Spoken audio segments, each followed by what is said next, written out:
Hey guys, so we have another card. If you purchase this kit online or at one of our local markets, I'm going to show you how to make it with the supplies that you received in your card, or in your kit, I should say. This is like my 6th video, so my words are all jumbling together. So everything that you need to make this card is in the kit, including the envelope to be mailed or given.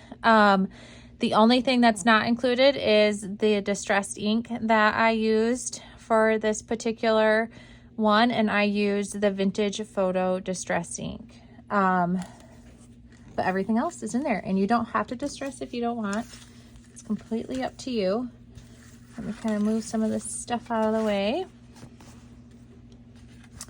All right, so I used a standard ivory card, 5x7. I went ahead and distressed around the edges prior to doing any gluing. And then the next thing that you have in your kit is this embossed piece. It actually goes this way. Darn.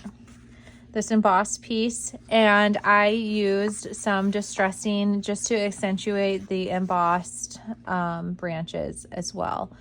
Before you glue this down, you are going to wrap your raffia around the card to create this look before gluing. So typically what I do is I'll hold the card and I'll wrap it around however many times you want it wrapped. It's totally up to you. I did it twice, and then I went ahead and tied a knot in the middle. Once that, I'm not gonna go ahead and do this because this is somebody's kit.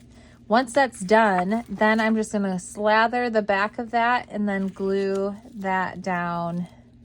So once I have that glued down, and you're just gonna have to kind of use your imagination here with this raffia because I don't wanna ruin that. Once I have that glued down, then I'm going to go ahead and decide where I want my little stocking hanging.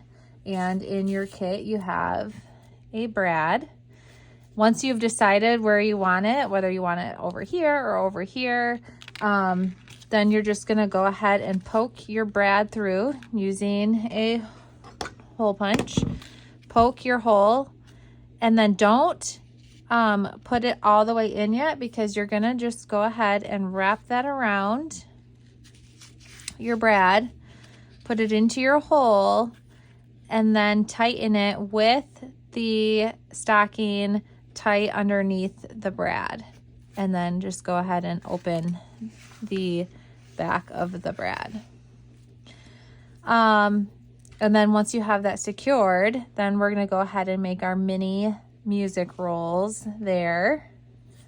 And you have a piece of paper or a piece of vintage music, Christmas music, and it doesn't take very much to make these rolls. Like, you should be able to make like 10 rolls out of just this one little scrap, but I'm going to use a scrap piece of paper and show you how to do it.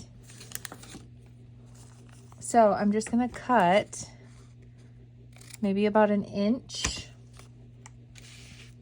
And this is obviously going to be a really short one, but I would use the full length there. And then I'm going to take my glue stick, and on one end, go ahead and glue it. And just like that, you're just going to roll it around and glue it down. And then this one's actually really short, but yours will be this tall. Even with them being this tall, I felt like I still needed something down in the bottom. So I just shoved some paper towel down at the bottom. You could do paper towel, you could do toilet paper, Kleenex, cotton balls down at the bottom, just to be able to, so that these didn't slip all the way down into the stocking. So once you have all of your rolls made, then you're just gonna strategically put them in there like that. So super, super easy to do the rolls. And then the last thing that you're going to do is your Christmas. So you each have a very Merry Christmas, and you can cut it to the thickness that you want. I went ahead and did some distressed, and I did a little bit of a skinnier, and then you're just going to tuck that in and glue that down. So that one's really easy, even though it looks super intense and it is So cute. It's not that hard to make. So let me know if you have any questions.